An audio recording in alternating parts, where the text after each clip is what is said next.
But those big names, they do come out in hardcover, and that's who usually wins those awards. Yeah, and definitely the established names. You see a book by an author you love, and that anticipation helps you love it. So it was thrilling. It was just thrilling to win, and it was. You hope that you're going to win and you imagine winning, but it's sort of like, well, that won't really happen. Well, what I want to know is, since I was there for what shall live in infamy forever as the acceptance speech, Kristan's acceptance speech, which I'll let her tell you a little bit about, but how much of that had you planned in advance? Very, very little, very little. I knew to write down the people I needed to thank, because of course you want to thank your publisher and your agent, and apparently there's a certain protocol as to your critique who gets partners. thanks first. You've kind of got there's the people you need to thank. So I thanked my editors and my wonderful publisher and my agents, and it's all very genuine because these people make your career. And, it was the last category of the night. Yes, so, and like the Academy Awards, before you get to that last category, you have sat through many, many, many categories and many, many accepted speeches, which were beginning to take on kind of a certain sameness. Yeah, they were, a lot of the women would get up there and they'd talk about their husband, they'd choke up, I'd like to thank my husband for believing in me and cooking dinner when I was too busy. And it was very genuine and touching in the moment, but by the 16th such speech. Oh, and we're in the back. And it's annoying because it's like, yes, I'm sure that you want to thank your husband for his support, but there's like this implication that while I was working on my silly little project of a romance novel and he was handling the real business of bringing in the bacon, he was so patient and allowed me to not get the laundry done on time. And, it's like we're sitting back there going, oh, just gag me. If one more woman gets up and thanks her husband for being patient with her while she was writing, I'm just going to shoot myself. And we're all discussing this. And then Kristan gets up to give her speech. So I had been aware of this tone of the evening also, and I was getting a little tired of it, and my agent and I were rolling eyes at each other.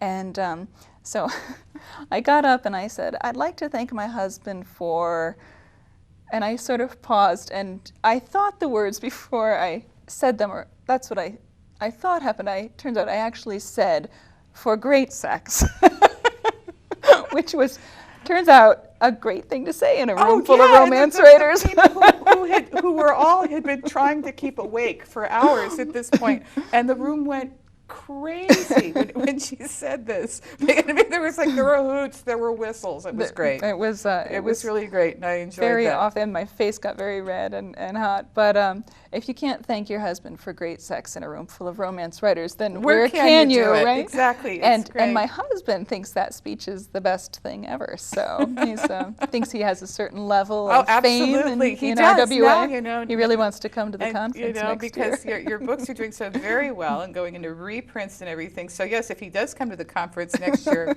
in Washington, D.C., the 2009 conference, he will be a celebrity. So, and he's a fireman, and Irish and handsome. So he does have a certain, there's a certain cachet among romance writers with firemen. But so how long have you been writing? I haven't been writing that long compared to a lot of my peers. I started writing in my 30s, so maybe 6 or 7 years I've been writing. And I started writing for 3 reasons. I love to read. That's the first reason. I love to read romances, and I always have. And I love to read the kind of books that I couldn't find. A lot of romances about normal people who weren't billionaires' daughters or senators. And I was a stay-at-home mom, and so I had these 2 little kids, and I was building block towers all day and changing diapers, and my brain was sort of turning to pudding, and I found myself talking about all those things you swear you'll never talk about when you have kids, but then I'm saying, oh, Flannery slept for 42 minutes, and Declan had a nice full diaper.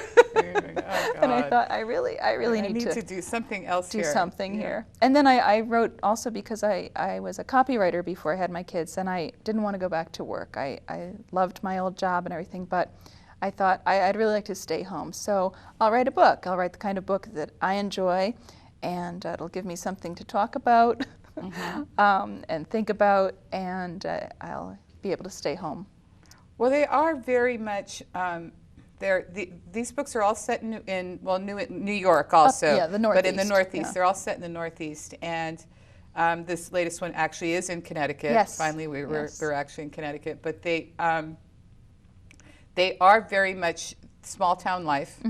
But they're funny. They are funny. They are. They're a book that you're like reading on a plane and you're laughing and snorting and people are looking at you like, what is her problem? Why is she so damn happy? And it's like, well, I'm reading this really funny book by Kristan Higgins. You should get it.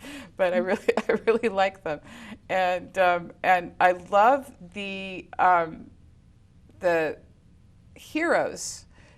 Because generally, I generally talk about how I don't write alpha heroes particularly well. I've written alpha heroes, but I tend to write the alpha heroine, But you seem to do this really good balance between strong women and then men that are strong enough to stand up to the strong women, and it's a really nice balance. Thank there. You. But now, you are the president of the Connecticut chapter of the Romance Writers of America this year. As of 2 weeks ago. As of 2 weeks ago, and I know that because I am the vice president of the Connecticut Romance Writers. So we're going to be plotting evil things. No, we're not. We're not at all. It's a wonderful group, and they're a lot of fun. It's a nice group. It's a great place for people to go and kind of get support and talk to people who know what you're thinking about and what you're experiencing. There's a lot of, we do have a lot of published authors, and it's nice for the unpublished people to join us and try to get some information, cut some time off their process. Yeah, and we have monthly meetings, and I'll put the website up for our audience to take a look so they could look at our website and find out about our monthly meetings. But we have, a program. We have a meeting, but we also have some kind of educational program every month, and then we go to lunch and have a good time. And I would not be published if I had not joined my local chapter and sat down next to somebody and said, "Oh, I need an agent. How do you do that? How do you get an agent? Yeah. Where do you meet agents?" And I found these things out from people who had done it before. Right. So, I know a lot of members have said it's cut years off their attempts to become published. Now, I wanted to talk to you. I flew to San Francisco and back because I'm a sensible girl, and that's the way to get to San Francisco from the East Coast. But you and your family decided to make this into a family cross-country odyssey. Yes, and I didn't actually think of it at the time, but there is a movie we could have rented and just watched and gotten that whole experience, right? A Chevy Chase movie. We decided to drive across country from San Francisco. We don't often make it out there to the left coast, so we thought, hey, we'll bring the kids, they're great ages, and we'll drive across country. And it was tremendous. It was a wonderful experience. It was a long, hot experience. We had this little Toyota and kids in the back seat. We had to do the tape down the middle of the seats to keep them on their respective sides in their corners. And but actually, my husband and I I think we were more excited about the trip than the kids because we're both from the Northeast, and we just had no idea how big the country was. You can look at the maps, but you really don't know what it's like to spend 14 hours driving and still not leave a state when you're from the Northeast. Yeah, but it is so very different when you're from here where everything's so cozy. And then when I have friends from the Western states, and they come to visit me here, and we go around a corner in Connecticut, and there's a sign that says, "Thickly settled." And they're like, "What? What is that?" And I'm like, "It just means there's lots of folks that live here." And they're like, "Really? Okay, this is very strange."